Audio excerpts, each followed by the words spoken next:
Hora de conversar com Juliana Rosa. A gente vai falar aqui sobre, por falar em firme, manutenção da taxa de juros, que é muito firme, não é nada elástica. Ela chega nos 15 e lá fica. E aí, as projeções de inflação não mudaram, mesmo depois da manutenção da taxa de juros, desafiando a lógica. Juliana, bom dia para você. Pois é, esse debate está quente, viu, Megali? Bom dia para você, bom dia para Roberta, para Sheila, para os nossos ouvintes. Boa semana. Olha, na semana passada, a taxa de juros, a taxa básica de juros, a Selic, que é referência para todas as outras taxas do sistema financeiro, foi mantida pelo Banco Central no maior patamar em quase 20 anos. A taxa de juros ficou em 15% e as projeções de inflação estão em 4,5%. Agora há pouco saiu a projeção média que o Banco Central divulga, né, toda semana, toda segunda-feira. E a grande pergunta, Megali, é realmente assim, se não há um remédio muito pesado para o tamanho da doença, né? Essa é a grande questão hoje, né? Se faz sentido para uma previsão de inflação em 4,5%, que ainda é uma previsão que está distante dos 3%, que é a meta de inflação do país, mas que agora está dentro, inclusive, do limite da meta de inflação do governo, que tem que permite que a inflação vá até 4,5%. Então, a previsão de inflação já está dentro do limite da meta de inflação e a gente tem um juro de 15%. É como se a sensação é como se a gente tivesse realmente com uma gripe e estivesse tomando uma dose cavalar de remédio para poder combater essa gripe, né? Essa é a grande discussão. O que eu acho interessante a gente ver é que, primeiro, o Banco Central ele fez um discurso realmente na semana passada, dando uma desanimada para quem achava que essa taxa de juros ela pudesse já começar a cair. Já agora, até tinha gente prevendo que poderia cair agora em dezembro, na próxima reunião. E aí ele não só manteve a taxa de juros, mas ele fez um discurso dando a entender que ele não vai cortar o juro esse ano e que talvez no começo do ano que vem, em janeiro, que é a previsão ainda aí de grande parte dos analistas, pode ter subido no telhado, pode ter ficado para março, que é a outra reunião.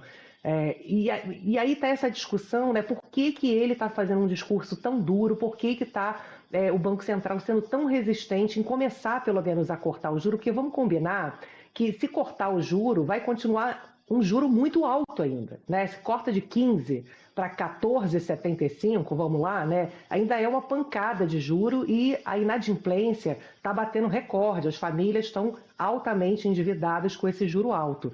E o que eu acho importante da gente entender nesse debate é que o que o Banco Central está sinalizando é o seguinte: ele até dá demonstrações ali de que ele vê uma melhora na trajetória da inflação, ele faz um elogio ali, ele fala que vê que há uma melhora na inflação, nas projeções de inflação. É a primeira vez ali que ele chama atenção para esse lado positivo da inflação. Há mais de um ano ele não fazia essa demonstração aí de trajetória positiva. Ele faz uma projeção de inflação também que demonstra que ao longo do tempo, que é para onde ele olha, né, para frente, ele também vê uma trajetória positiva. No entanto, ele mantém aquelas palavras mágicas que é manter o juro alto por um período bastante prolongado, manter a política de juros significativamente contracionista. Então está esse debate se afinal ele está vendo o copo meio cheio ou meio vazio, né? E eu acho que o X da questão, pessoal, é a eleição, a política, porque a grande dúvida hoje do Banco Central é se ele pode confiar que essa trajetória da inflação ela vai se manter em queda em ano eleitoral. E aí, a grande questão é, o governo vai começar a gastar pra caramba para poder aumentar a sua popularidade no ano eleitoral, dificultando a queda da inflação? Ele está se sentindo seguro com essa política de gasto do governo ou não?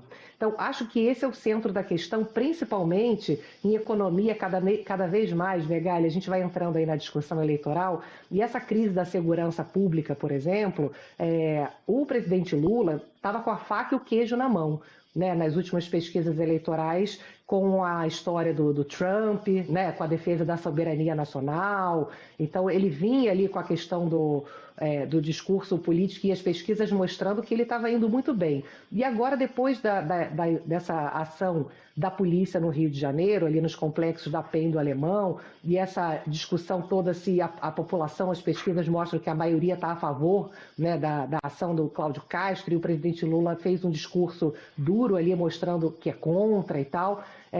Isso se mistura à economia, tá? O debate está muito misturado agora e cada vez mais o quanto que, para poder ganhar popularidade, o governo pode gastar mais para agradar a população.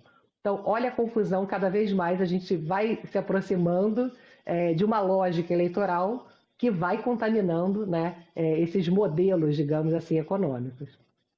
E já contamina o próximo governo, né? Depois do ano eleitoral, sempre há um ano de realidade, né? Um ano de fazer as coisas funcionarem. E Juliana Rosa volta com outros números de análises amanhã, neste mesmo horário. Boa semana para nós, Ju. Até. Boa semana, um beijo.